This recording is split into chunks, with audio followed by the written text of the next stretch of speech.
Hello guys, welcome to my new blogs. तो guys, आज हम बात करेंगे 10th के एग्जाम को लेकर, क्योंकि 17 फरवरी से 10th का एग्जाम आने वाला है। तो उसको लेकर हम बात करेंगे कि बच्चे कैसे ज़्यादा से ज़्यादा नंबर ला सकते हैं, कैसे वो लिख सकते हैं। क्योंकि जैसे कि आप लोग जानते हैं कि बच्चे बहुत से इनमें गलती करते हैं। और हमारे कोचिंग पर कल 10th वालों का विदाई था, तो उसमें सर लोग बहुत से बातें बताए, बहुत से अपना एक्सपीरियंस बताए कि 10th का एग्ज़ाम कैसे देना है, कैसे आप 400 से ज़्यादा भी नंबर ला सकते हो। तो आज मैं उन सब बातों को बताऊंगा ताकि आप 10th के एग्जाम में किसी प्रकार की गलती न करना। 3-4 टॉपिक ऐसा है जिसके बारे में मैं बताऊंगा, जिससे आप 10th के एग्जाम में अच्छे से अच्छे मार्क्स ला सकते हैं बिना किसी गड़बड़। तो पहला टॉपिक का बात करते हैं। पहला टॉपिक यह है कि लेट से जाना। अभी अक्सर ऐसा इंस्टाग्राम पर रील देखते होंगे कि बच्चे लेट से जाते हैं और वो रील बहुत ही वायरल होता है, और 1 मिनट 2 मिनट के चक्कर में उसका 1 साल का जिंदगी बर्बाद हो जाता है।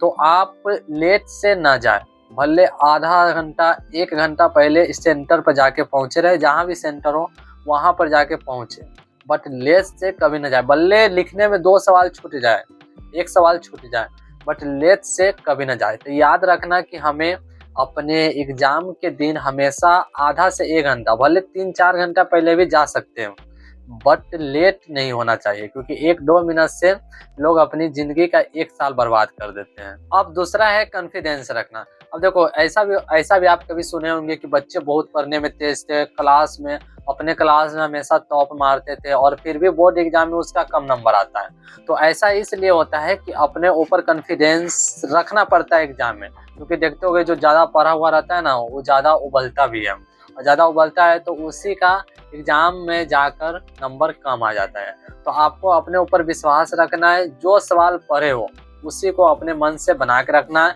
और एग्जाम के टाइम में कोई भी अदर बुक पढ़ना ही नहीं है। ऐसा होता होगा कि चलो इससे पढ़ लेते हैं, कि कोचिंग पर सर सब पढ़ा दिए है, इससे पढ़ लेते हैं, ये पढ़ेंगे तो ज़्यादा नंबर आ जाएगा, या तो ये बुक पढ़ेंगे तो ज़्यादा नंबर आ जाएगा। ऐसा गलती बिल्कुल भी नहीं करना है।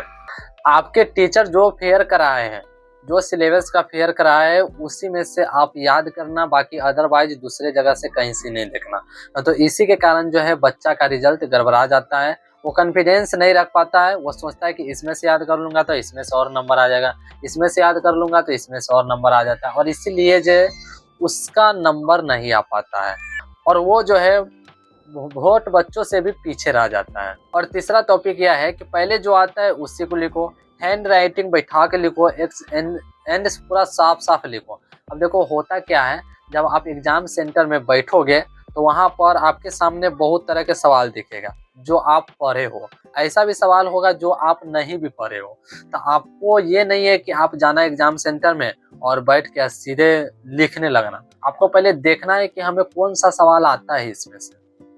जैसे कि 15 2 नंबरी होता है, तो उसमें से देखना है कि हमें कौन सवाल सबसे पहले आता है, एंड किस सवाल को मैं लिख पाऊंगा, तो वो पहले देखना है, और उसी क्वेश्चन को सबसे पहले लिखना है नंबरिंग देके। उसी क्वेश्चन को सबसे पहले आसान भाषा में, अपना भाषा में बनाकर साफ साफ राइटिंग बैठाकर लिखना है। एंड लास्ट में जो क्वेश्चन ना आता हो, जैसे पूरा क्वेश्चन हम लिख लिए जो आता है, और लास्ट में जैसे कोई क्वेश्चन दीर्घ उत्तरीय बच गया और वो क्वेश्चन नहीं आ रहा हो, याद ना हो, तो उसे क्या करना है, अपना मन से बनाकर लिखना है। जैसे महात्मा गांधी जी के बारे में, चलो मानते हैं एक महात्मा गांधी जी के बारे में क्वेश्चन दे दिया। अब हमें महात्मा गांधी जी के बारे में कुछ नहीं पता है। अब थोड़ा भी हम कहीं सुने होंगे ना कि महात्मा गांधी जी जो थे अंग्रेज के साथ लड़े थे। अब पूछा है महात्मा गांधी जी के बारे में, हमें याद नहीं है महात्मा गांधी जी के बारे में। तो जो अंग्रेज से हम लोग सुने थे ना 26 जनवरी में, 15 अगस्त में, कि अंग्रेज से लड़ा था, अपने भारत के देश को आजाद किया था, तो यही सब जो है उसी में बनाकर लिख देना। बस आपका नंबर आए, वो 5 नंबर का, तो उसमें कम से न कम 2 से 2.5 नंबर तो देवे करेंगे, क्योंकि वहाँ के टीचर का भी मानना है कि बच्चे परिभाषा अपने शब्दों में लिखे, न कि कोचिंग से पढ़ाए हुए, न कि गाइड से, न तो एमबीडी से, क्वेश्चन बैंक से, इस कहीं से ना, अपना मन से लिखे। बच्चे के मन में जो विचार उत्पन्न होता है वो लिखे। और अब पहले के मुताबिक अब एग्जाम में काफी चेंज हो चुका है। जैसे कि 2026 के अनुसार अब बोल रहा है कि सब्जेक्टिव भी मशीन से चेक होगा। पहले तो ऑब्जेक्टिव मशीन से चेक होता था, बट अब सब्जेक्टिव भी मशीन से मशीन से चेक होगा। तो इसीलिए आप जब भी लिखना सब्जेक्टिव को तो पूरे एकदम राइटिंग बैठा के लिखना, भले एक क्वेश्चन छूट ही जाए बट अच्छे से लिखना। ऐसा नहीं है अब किसी को देखोगे याद ना है, ठीक है, और वो पूरा पन्ना भर दिया, ये लो पूरा पन्ना। अब उसको लगता है क्या कि हम पूरा पन्ना भरेंगे ना तो हमारा नंबर आ जाएगा। भाई ऐसे में नंबर नहीं देता है, पूरा साफ साफ लिखना राइटिंग बैठाकर। अब किसी को देखोगे थोड़े लिखता है बट राइटिंग बैठा कर लिखता है, साफ साफ लिखता है, बीच में स्पेस दे के लिखता है, तो उसी का नंबर आ जाता है। तो ये मत सोचना कि अरे यार मेरा पेज नहीं भरा तो नंबर नहीं आएगा, ऐसा कुछ नहीं होता है कि आप एकदम अच्छा से लिखना, आपका नंबर आएगा ही आएगा। और एग्जाम का मात्र 2 दिन ही रह गया है, क्योंकि 17 फरवरी से एग्जाम है। तो और अभी फरवरी का महीना है, तो अभी गर्मी भी काफ़ी ज़्यादा आ रही है।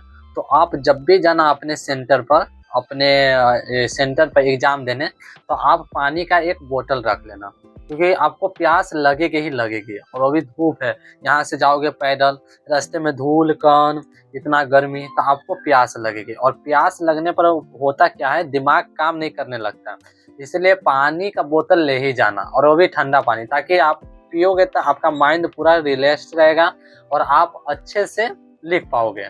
तो पानी का बोतल रख लेना। बारे में बता ही दिए है तो थोड़ा चोरी के बारे में बता देते हैं कि एग्जाम सेंटर पर चोरी करना चाहिए या नहीं, मतलब अपने रिजल्ट लाने के लिए किसी विषय में चोरी करना चाहिए कि या नहीं। तो मैं आपको बता दूं, तो आप सबसे पहले एग्जाम देने जाना है। जैसे कि 17 फरवरी से एग्जाम चालू हो है, तो आप 17 फरवरी को जाना। तो 17 फरवरी को हरगिज करके चोरी मत करना, कुछ भी चीट पुर्जा कुछ भी नहीं निकालना।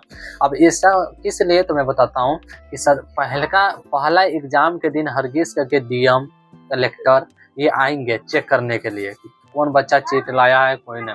पहला दिन, बाकी दूसरा दिन, तीसरा दिन, चौथा दिन, 5वां दिन आए या ना आए, बट पहला दिन जरूर आएंगे। और पहला दिन आते क्यों है जानते हो? पहला दिन इसलिए आते हैं कि अगर पहला दिन नहीं आएगा तो बच्चे लोग के मन में एक सवाल उत्पन्न हो जाएगा कि चलो ना डीएम आते चेक करने, ना कलेक्टर आते चेक करने, ना पुलिस कुछ नहीं आते चेक करने, चलो चोरी करते हैं। तो इसलिए पहला दिन वो कलेक्टर और डीएम आता ही आता है। तो इसलिए आप पहला दिन चोरी भूलकर भी मत करना। और दूसरा, तीसरा, चौथा, 5वां, 6ठा का बात रह गया, तो आप माहौल के अनुसार चोरी करना। देखना कि अगर टीचर बोल रहे हैं, कि टीचर ऐसे बोलते हैं कि आपस में देखकर लिख लो, तो ऐसे अगर बोल रहे हैं तो आप लिख लेना, थोड़ा चीट कर लेना। बाकी अगर चोरी ना हो तो ना करना, क्योंकि थोड़ा चोरी के चक्कर में आपका 1 साल का जिंदगी बर्बाद हो जाएगा। अगर पकड़े जाओगे तो सस्पेंड किया जाएगा, और सस्पेंड करने पर जानते हो ना, जेल की सजा। तो बाकी 17 फरवरी से एग्जाम आने वाला है। ये मेरा कुछ टॉपिक था जिससे आपको हम बता दिए। तो एग्जाम दो और नंबर लाओ, अच्छे से लिखना। तो बाकी आना सेंटर पर से अच्छे से लिख के लाना। कितना नंबर आएगा हमें कमेंट में जरूर बताना। बाकी भगवान सबके एग्जाम को अच्छा से निकालें।